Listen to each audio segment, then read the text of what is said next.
Now, ladies and gentlemen, as we head around this northwest end, take a look at the building it's a two-story building, and that's called the New Industries. It was built in 1941, and Alcatraz prisoners could earn 5 to 12 cents an hour working in those prison shops. There was a large cargo net factory.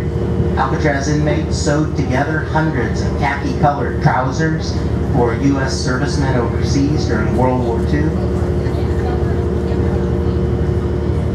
The building close to the water's edge here, that's called the Model Industries. And it was just too close to the water's edge. When the Bureau of Prisons moved on to the island in 1934, they realized it was just too close. But unfortunately, they didn't realize that soon enough. In 1937, 2 inmates, Ralph Rowe and Ted Cole, cut through a pair of window bars in the basement of this building. They broke part of a chain link fence, which is no longer there. They went down the hillside you see there into the cold waters of the bay. They swam out and disappeared into the fog. These inmates waited for one of the foggiest days ever recorded by the Alcatraz lighthouse keeper. He said the fog was so thick and low that afternoon at 1:30 in the afternoon that ship traffic was even stopped for a short time on the bay. The inmates went out into the fog and they disappeared. They used oil cans for flotation devices. Ralph Rowe and Ted Cole are 2 of 5 inmates that are officially missing. And ladies and gentlemen, as we approach the Alcatraz dock, you can see the powerhouse, the building with the smokestack there. The Federal Bureau of Prisons burned a low-grade bunker fuel, Bunker C, to provide heat and power for the island. And today, we burn diesel fuel.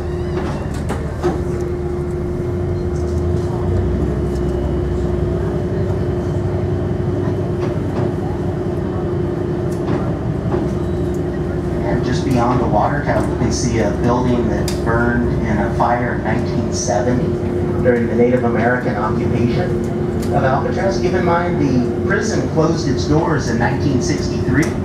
It was too expensive to maintain, and the Bureau of Prisons built a new facility at Marion, Illinois to replace Alcatraz.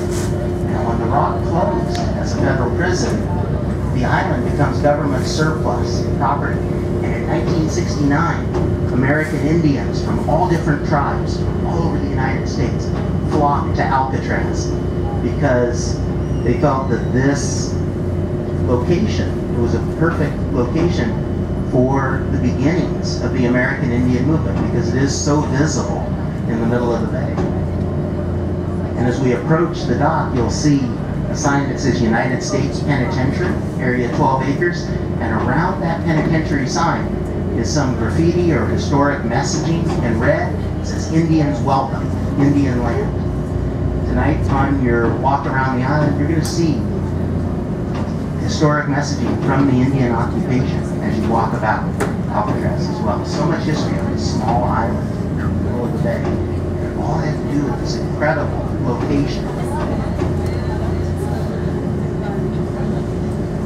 You can see the original Alcatraz boat slip next to the gun tower down here. That is the last freestanding gun tower to remain on Alcatraz. It's been restored to how it looked in the 1950s. Spiral staircase heading up to the cab at the top. That tower was manned 24 hours a day, an 8-hour shift. And this large apartment house on the dock was home to many Alcatraz prison officers and their families. Imagine raising your kids in the shadow of a maximum security prison, living above the dock. And then down on the dock, you have many federal inmates working during the daylight hours under the watchful eye of the officer in that tower.